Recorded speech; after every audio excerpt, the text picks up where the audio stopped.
strength training. So that leads really nicely into the next point. You will get too bulky. A lot of women actually do come into class sometimes and mention that they don't want to get this like muscly neck. they don't want to look like the Hulk. And it's one of those things you kind of have to laugh at, because you definitely won't unless you're doing something professional where you're eating a lot of calories and a lot of carbs to really build up your bulk. And that's not what we're looking to do at BDI, obviously, but we as women have less testosterone than men. So we're not going to be looking really bulky anyways as we increase in weight over time through strength classes or other programs. Our next point, that you only need a gym. As 2020 has taught us, we definitely don't only need the gym. We can do everything in the comfort of our own home, outside now that it's getting nicer. So the confidence that you have at home, you can definitely take it into a gym when you feel safe, but you don't need to go to a gym to strength train and have all of those machines with you. And we'll, as Ashley mentioned, we'll go into that a little later when we talk about equipment. The next point, that it's just a guy thing. I think if everyone was off mute, we'd probably be laughing about this, because it's totally not. Women are just as strong and can be stronger than men, of course. But it's one of those things where when you go into it and you try it for the first time, it makes you feel so empowered. And it's a real confidence builder. And I've seen that, and I'm sure Ashley has seen it too in her class. The group of women that we normally work with, ages range, but we do have women that are a little older in both classes. And one thing that I'm sure we both hear all the time is how much of a difference they can tell in just doing day-to-day activities. So it's definitely not just for males, it's for us as well, and we can rock it. Another point, not having enough time to fit it into your schedule. You definitely don't need a full hour or 2 hours to get in a great strength training workout. You can have 10 to 15 minutes carved out of your day, and you could do something at home. If that's 6 exercises, 8 exercises, or maybe just 3 exercises, you can do something body weight, or you could do something with a little extra weight or resistance that you have. So there is no excuse. You can always fit it in. Body weight exercises aren't as good. That is a myth. Body weight exercises are a great way to lay a foundation for building strength. So if you guys decide, and I really hope that you will hop into one of our classes, Ashley does a fantastic job of laying down the basics and a really solid foundation for you all to get comfortable in your movements and to feel comfortable just letting your body do a lot of the work. So body weight exercises might look easy, but when you work out with us and when you do the structure that we have, it can get challenging, which is great. And then the last point, that you will see instant results just because you're lifting a lot of weight. It takes time, it takes patience, and you have to have a goal in mind. So the one thing that Ashley and I do really well is that we incorporate variety into both of our classes. You're never doing the same thing.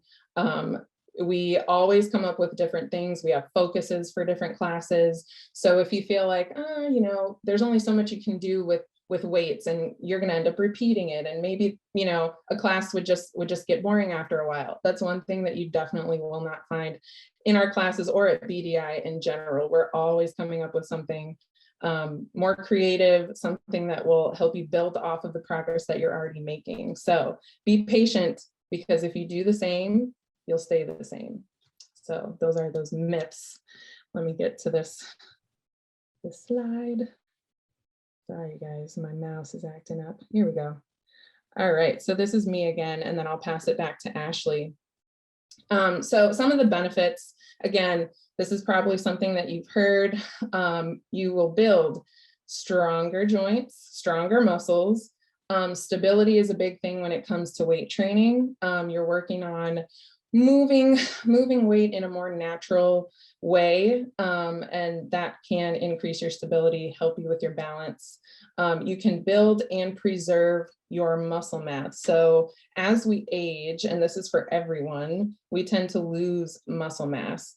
So although strength training is great and it will help you keep muscle mass, it doesn't stop the process of you losing some each year. Despite the fact that it takes a long time to build muscle, it's a good thing to keep up resistance and strength training so you don't lose as much. Of course, strength training and structured correctly, strength training can help you lose weight. And the last point, it does support your bone health. So for those of us that are postmenopausal, you have lower estrogen, that means that you have weaker bones. So it's really important to work on these weight-bearing movements, these weight-bearing exercises.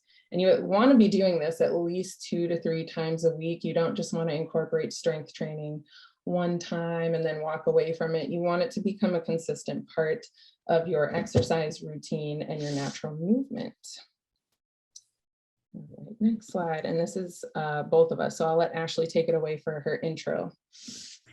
So for the introduction to strength training class, we focus really on the fundamentals of strength training. So for example, we talk about squatting, we talk about hinging, and hinging is something that we will demonstrate later, but it's the foundation for a lot of exercises and a lot of places don't teach it. Some of you may do it without knowing it, and some of you may have never learned a proper hip hinge. So that's something that's really crucial to good form for exercise and engaging the appropriate muscles whenever you're doing things like deadlifts or squatting or lunging or even a bent over row. So we talk about planks, we talk about push-ups, and again, we do modifications of things. You know, a lot of people are beginners, some people may be a little bit older. So we always offer, you know, ways that you can do it and get a workout in without pushing yourself too hard. The only prerequisite I would really say that we have for the intro to strength class is you just need to be able to get up and down off the floor, because we do go down on the floor to do bridges and core work and things like that. And if you can't get up and down on the floor, it can be challenging for you to get the full benefit out of class. So I'll hand it over to Gabby to talk about intermediate strength. All right, so I will just start off with this because I think it happens so often when people try to come into our strength classes. So, you know, we'll get a call at the front desk that someone is looking to take the strength class and they can't get in to intermediate. They don't know why, their name will not pop up. So I'm not sure what it looks like on the client end when you sign up for our class, but there should be an asterisk next to intermediate. And that just means that you need to be able to clear intro first. Then I would want to screen you to be able to take my class. So if you're not able to take intro, one of those prerequisites is just to either get clearance by taking Ashley's class or see me for a one-on-one session or any of our fitness trainers for just not even an eval, but just to see where you are, what kind of basics you already know. Can you do a squat without pain?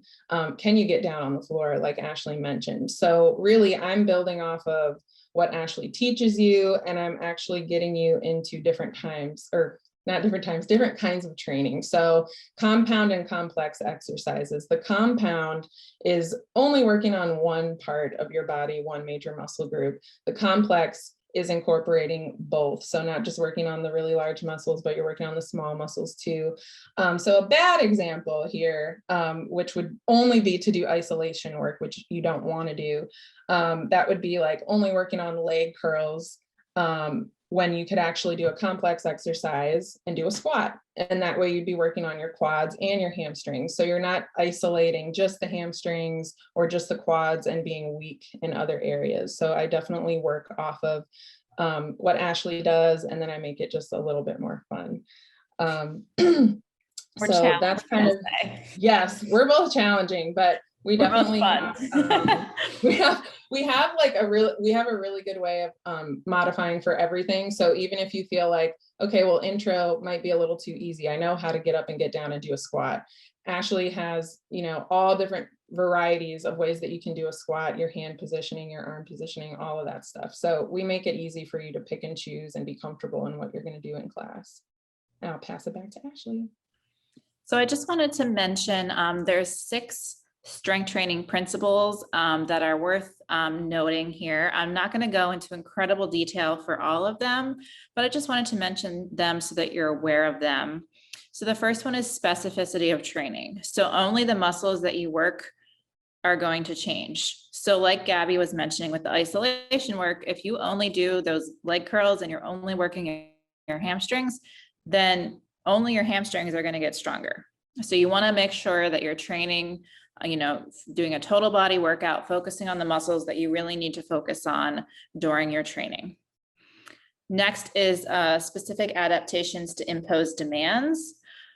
So this means that the changes in your muscle go with how you make a demand of your muscle. So let's say that you want to increase your endurance, so you're using lower weights and higher reps. So your muscles are going to change so that you are more suited to do that kind of exercise. So even though you've been training in that way and say maybe you can do 15 bicep curls at 5 pounds, that doesn't mean that you're suddenly going to be able, after doing that, to do 15 bicep curls at 10 pounds. So you're training for increased reps there as opposed to increased weight. Progressive overload just means that you need to keep increasing the weight to keep seeing changes. Otherwise, you're going to plateau. Similarly, you need variation in training so that you don't plateau. If you keep doing the exact same exercises, the exact same reps, the exact same weight every week, you're not going to see changes. Periodization is something that's used more in like professional and high level athletes, but it's the idea that you switch up your training based on your goals at that time.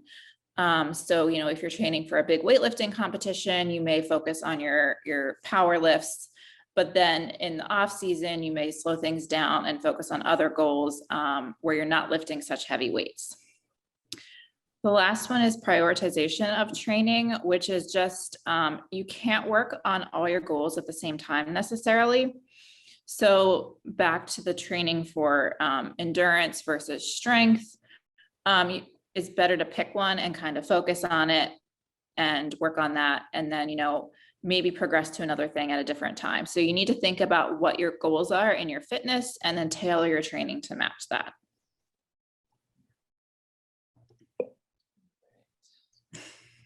Oh my gosh, advanced. There we go. All right, we're going to split it up again. I'll have Ashley start with her intro here. All right, so for my introduction class, which I just finished teaching before this webinar, I give you detailed explanations on how to do every exercise and why it's important. So I probably spend a little bit more time than Gabby breaking down each exercise, how to do it, doing a few reps that you see me do it, but then I move and watch the screen so that I can watch everyone's form and give people tweaks if they need it. It's a little bit of a slower pace than intermediate. So like I mentioned before, I always give modifications. If we're doing weights with something, I'll suggest that you could do something body weight instead. If we're doing a plank and you have wrist issues, I may say to go down onto your elbows instead of up on your hands. And, if there's any time that I give a modification or I don't give a modification and you feel like you need it, I invite participants to unmute themselves, say, hey, this isn't working for me. What can I do instead?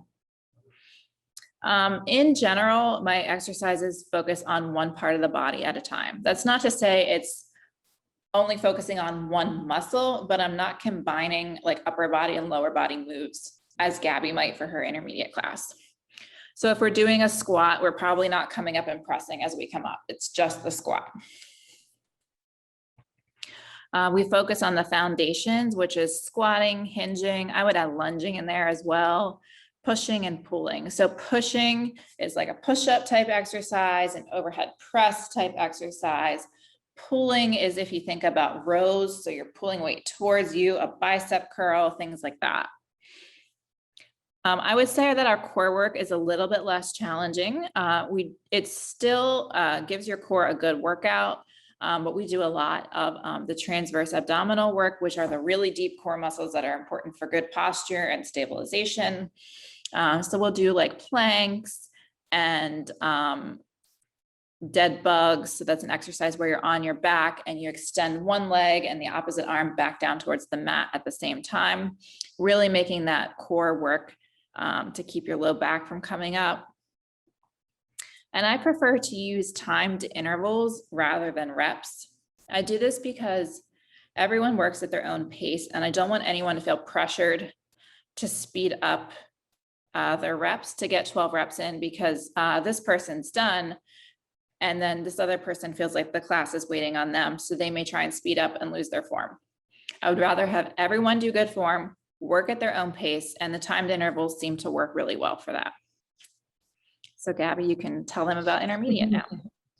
So everything Ashley said, her foundation is truly amazing. And I love partnering these classes because people come in and they already have that base, they have their functional movements down, they know what a squat is, they know what a hinge is, which we will show you the difference between the two. And they're already confident in those moves. So when they get to me, we're working kind of like the same that Ashley mentioned. We work with timed intervals, not only because we want to focus on everyone getting it done in a safely manner, but because now that we're virtual, it's a lot easier to control the tempo of the class when we do something timed. But I don't always focus on that. Sometimes if I'm able to, I will structure a class around sets and rep counts, and I will explain that in the next slide or two.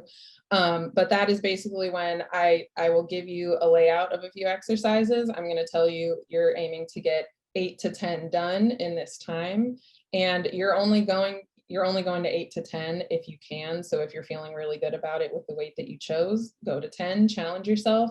And if you need to pull back a little bit, then you would go to the lower rep count.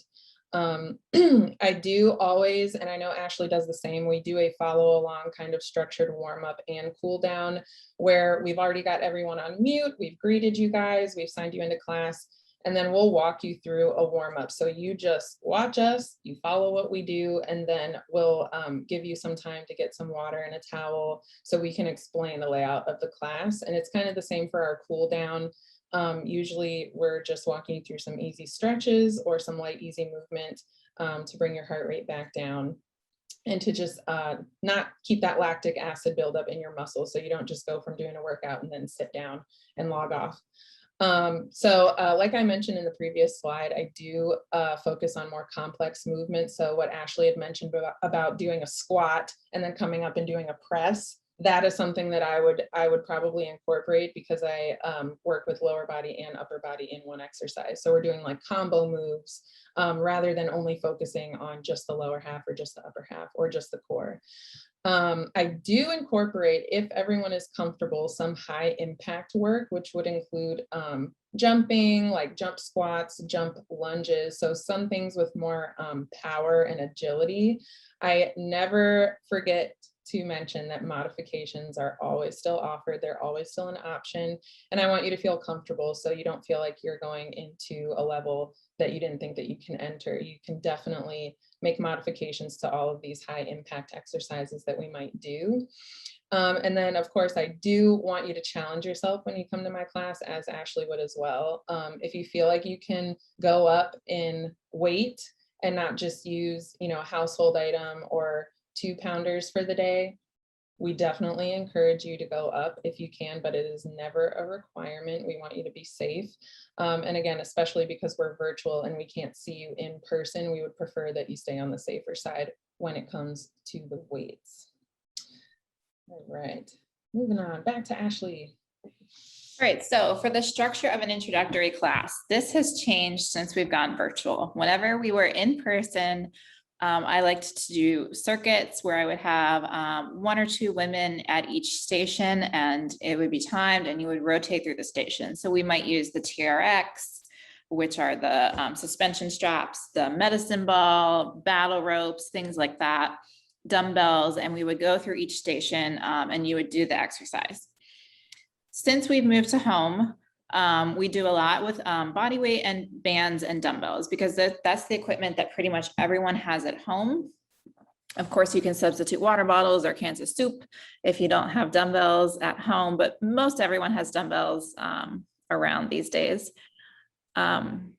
We provide a total body workout since the class is just once a week. I don't really like to focus on just your legs for the whole hour and then You know, if that's the only strength training you're doing, which is, again, is not what we recommend, but if that is the case, we want you to have a total body workout from class.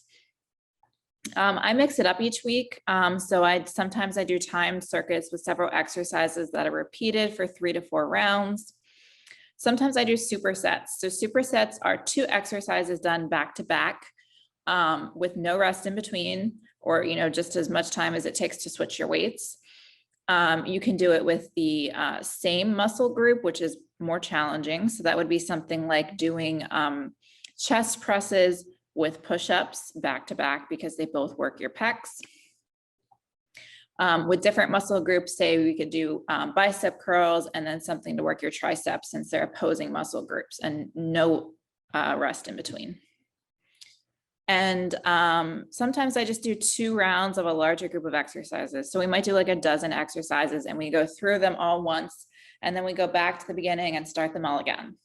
Like I said, we do get down on the floor, but because some of the people in the intro class are a little bit older, it takes them a little bit longer to get up and down from the floor. I try and minimize going up and down and up and down and up and down. So we'll start on the floor and make our way, you know, either into quadruped, which is on your hands and knees, or half kneeling, and then come up to standing.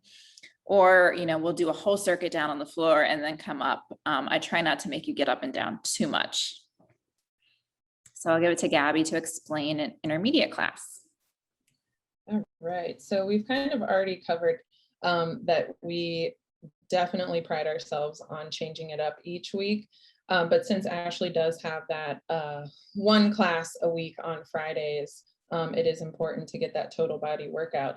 So when you come to my class, I teach on Tuesdays and Thursdays, so you would see me 2 times a week. And when you come into class, I always do a dynamic warm-up, like I had mentioned a couple slides back, ranging from 3 to 5 minutes long. Since we do try to get a lot of work done at a steady pace, I don't want to focus too much on warming you up.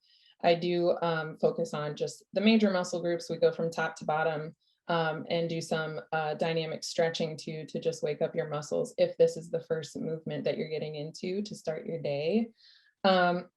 So I usually go through the workout and then I'll unmute everybody while I do the full demo of the class layout. So I'll explain if we're doing a circuit with 4 exercises, I will go through all 4 and I demonstrate them each a few times. And then if anyone has questions, I do encourage that they ask. And usually when they are questions, they're about modifications. So I make sure that I cover those as well.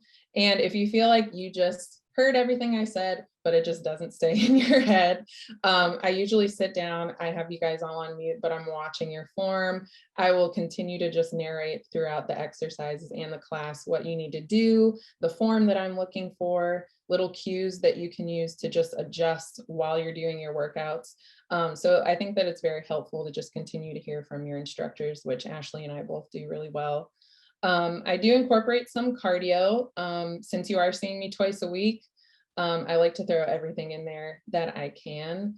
So we don't always focus a lot on cardio, but sometimes I will use that as an active recovery in between strength sets. So if we do a lower body focused day and we have 3 circuits, in between moving to the next round of exercises, I might have you do 30 to 40 seconds of high knees or jumping jacks, and that would be your cardio before we move on to the next circuit.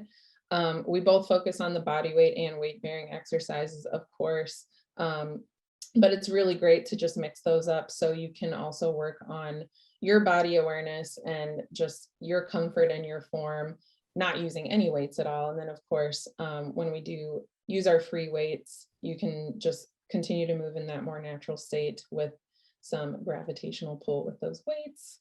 And we both do circuit training. So like I mentioned, if we have, 3 or 4 laid out for the day with 2 or 3 exercises in each, that just gives you more variety out of the class. So you're not focusing on just one major muscle group. So I do work with structured work and rest sets. And all that means is that when I work with time, I might have you do 40 seconds worth of work and you get 20 seconds worth worth of rest in between each exercise. And depending on how long it takes everyone to get through that, I might have you repeat 2 or 3 times, depending on what the focus is. Ashley already explained our superset dynamic. If we do decide to do that for a class layout, you are getting minimal rest and you're doing a lot of work, which is great because we're getting your heart rate up with those weights. You would be surprised.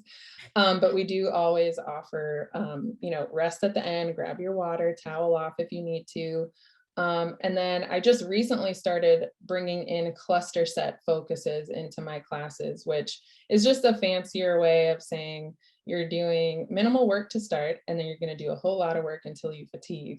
So it sounds bad, but it's actually getting you primed to lift heavier and to become stronger over time. So I'll just quickly explain a little cluster set. So if I have you start with a bicep curl, right? And you're seated, I'm going to have you do 5 bicep curls. You're going to rest for 10 seconds after that. And then when you come back to your second cluster, you're going to bicep curl until you fatigue, which I would recommend for my class 8 to 10 reps. And then you're going to rest again. So you're just hitting these exercises in a controlled state. You get a little bit more rest than you would a superset, of course, but it's still working you in that same way. And then I close with a cool down and a stretch at the end of every class. When I found out that more of my ladies that take my class had foam rollers at home, we started incorporating that into our stretches. We rolled a little bit. So I always make sure that we end with something so you can recover those muscles. And I do encourage my ladies to take walks if the weather's nice and continue to hydrate throughout the day. So that's my class. All right, we're at the fun part for the demos.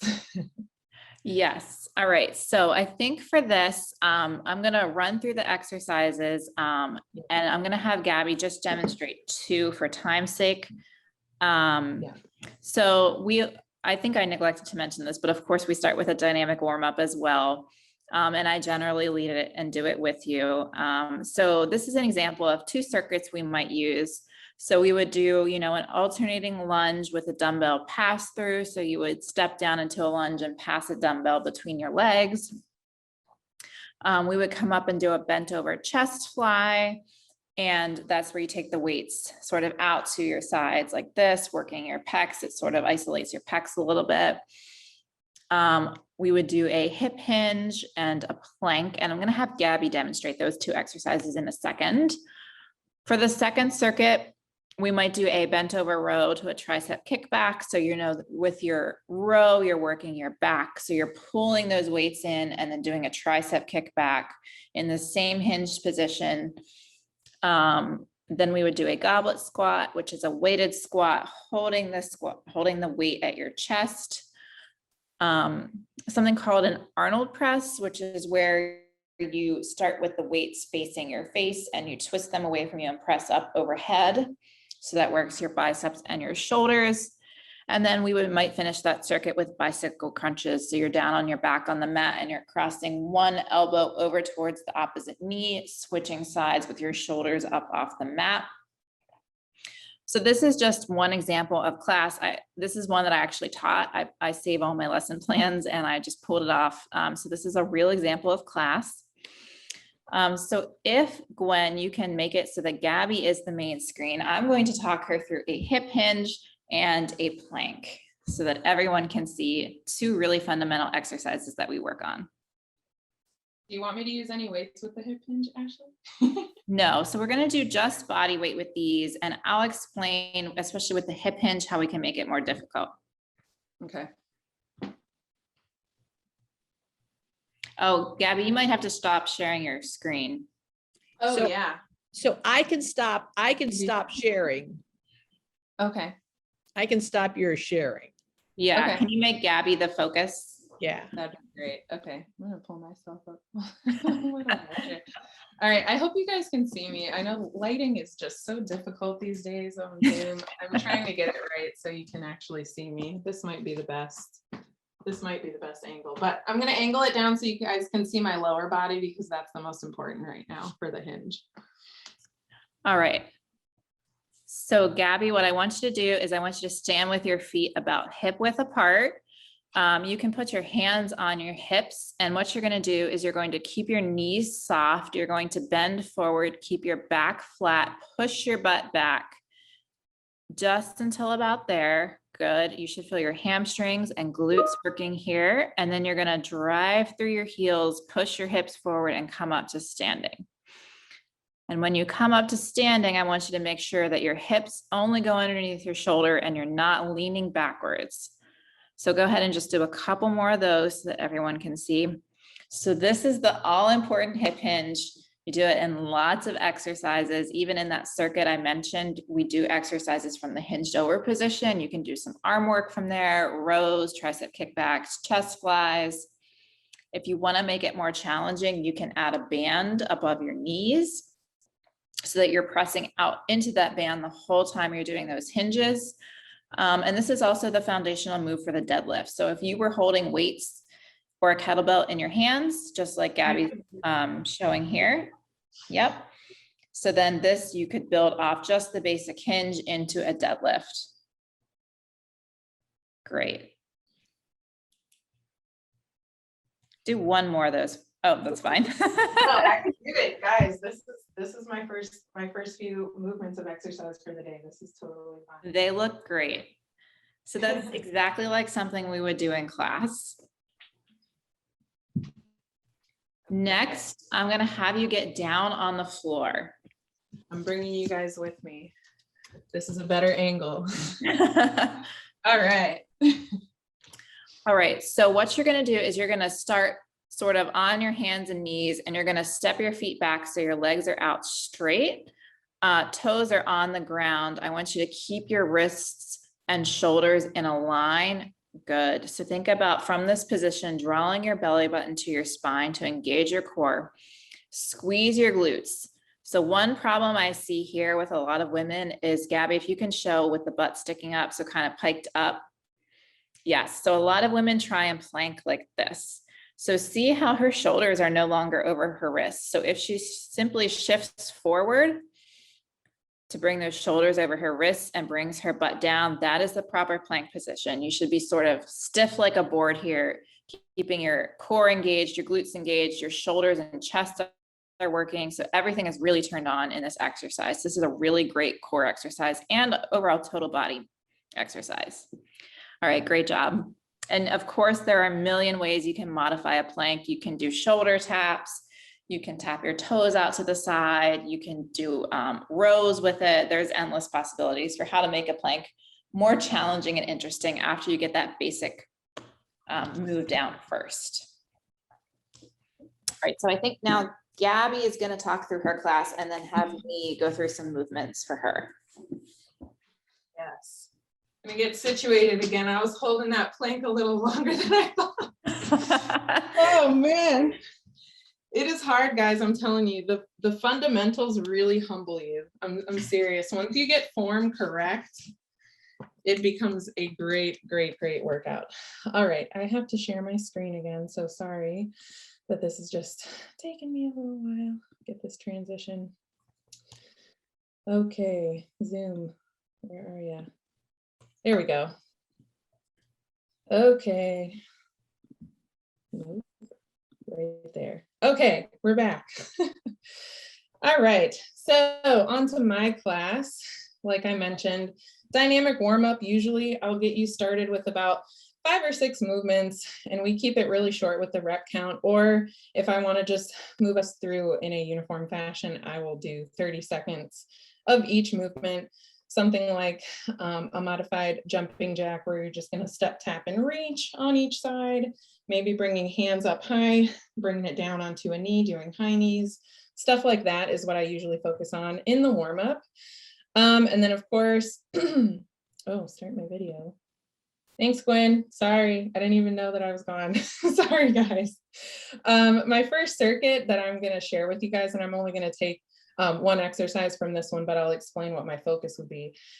This is from a tempo focused workout that I did with my ladies. So when I say tempo focused, I usually cue you guys to either go slower down into a movement or faster down into a movement and then come up slow, depending on what we're doing.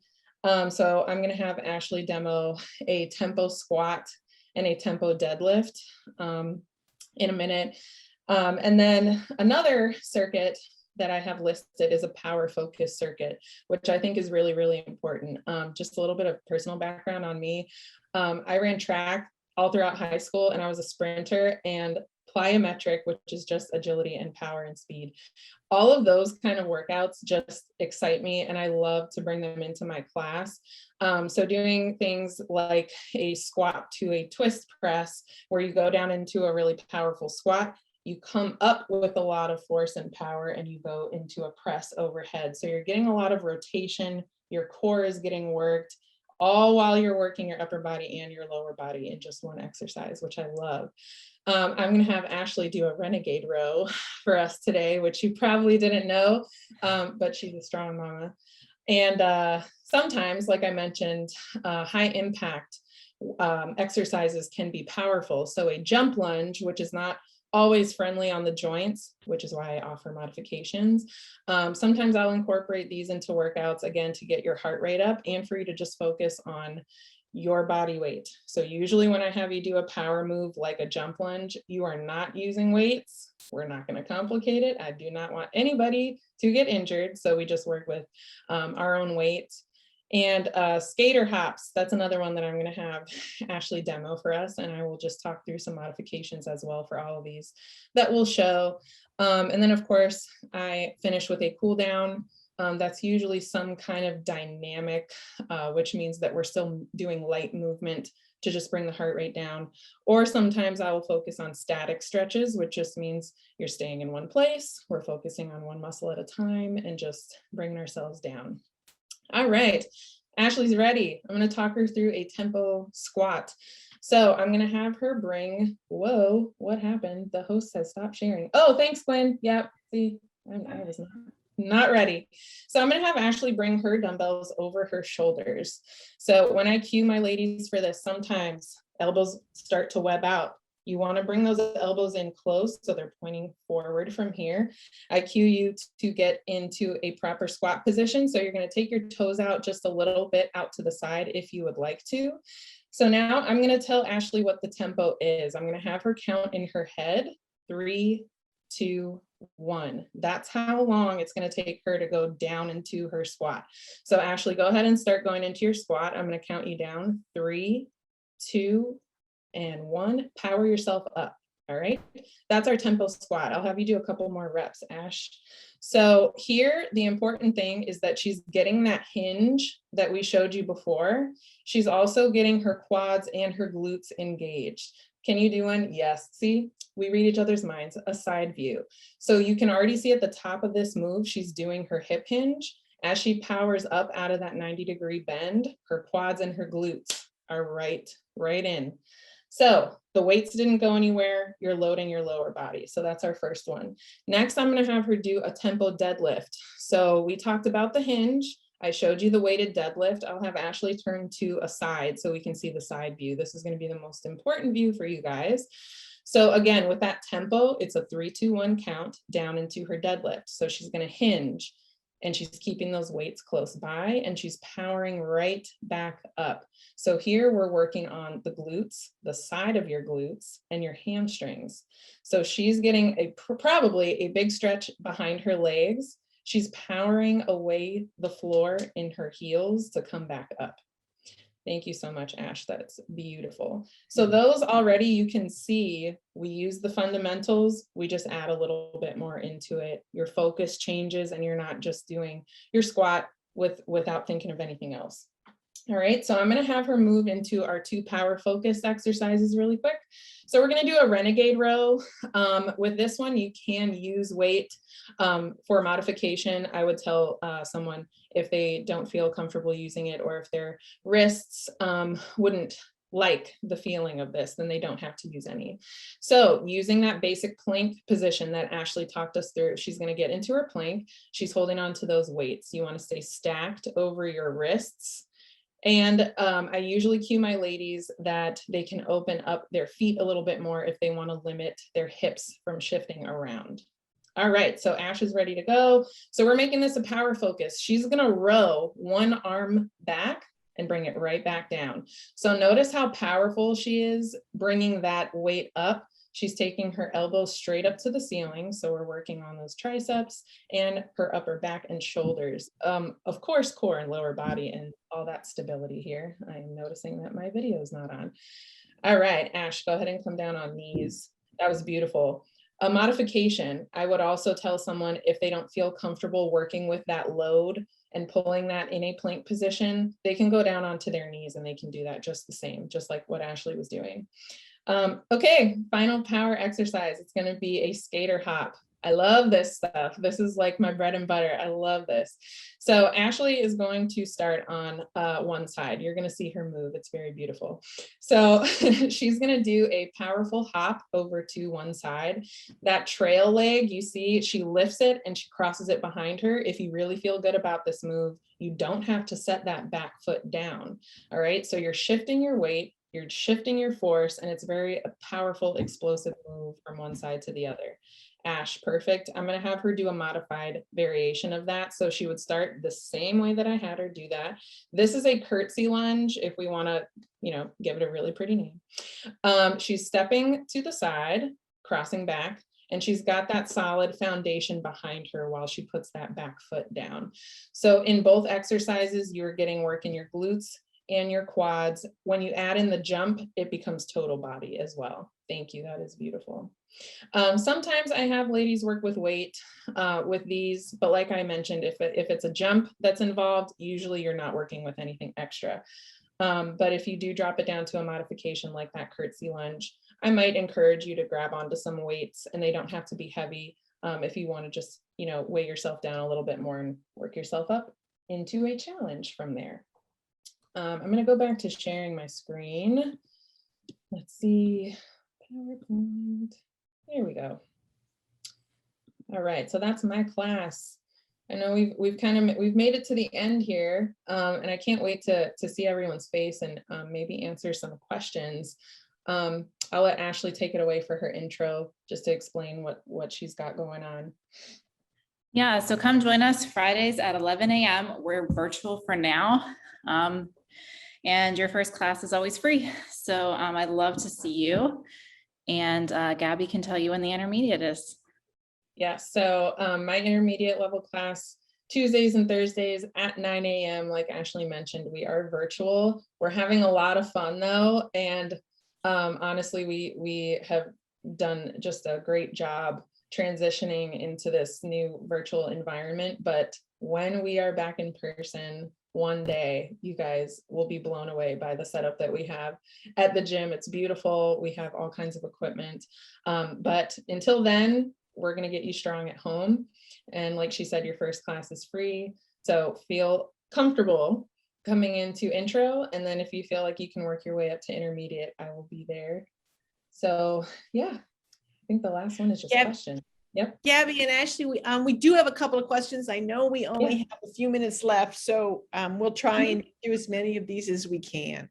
Yeah. I think Ashley already answered the question. There are senior citizens in the class. How does it complement with Pilates? So Pilates is a lot of like really deep core work, postural work. It's a lot of stability work. I think Pilates and strength really pair well together. Because you need stable joints, to kind of strength train. It helps, you be less prone to injury. Pilates is a lot slower moving than strength training, and you generally aren't lifting much weight with Pilates. Gabby, I don't know if there's anything you want to add. Well, I think, like you mentioned, that it pairs really well. The solid core work that you get from Pilates gives you extra stability for the weighted exercises that we do. I know we didn't touch upon it too much, but we do work supine, which is like just being down on your back, since we don't have weight benches just floating around at home. That core work and those cues that we incorporate into our class come from something like Pilates, because we'll say something like pull your belly button to your spine, if you don't have that body awareness, you're like, what is she talking about? So I think it pairs well, and it's obviously a great method of exercise to get into, but strength will also just complement that really nicely to get you strong. So the next question, is it normal to get sore neck muscles when you do strength training? Yes, depending on what you do.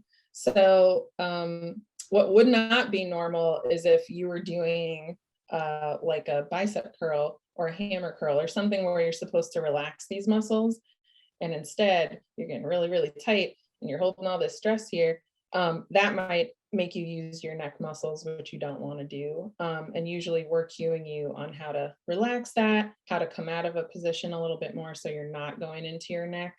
But it definitely depends on what the instructor's having you do and how much weight you're using.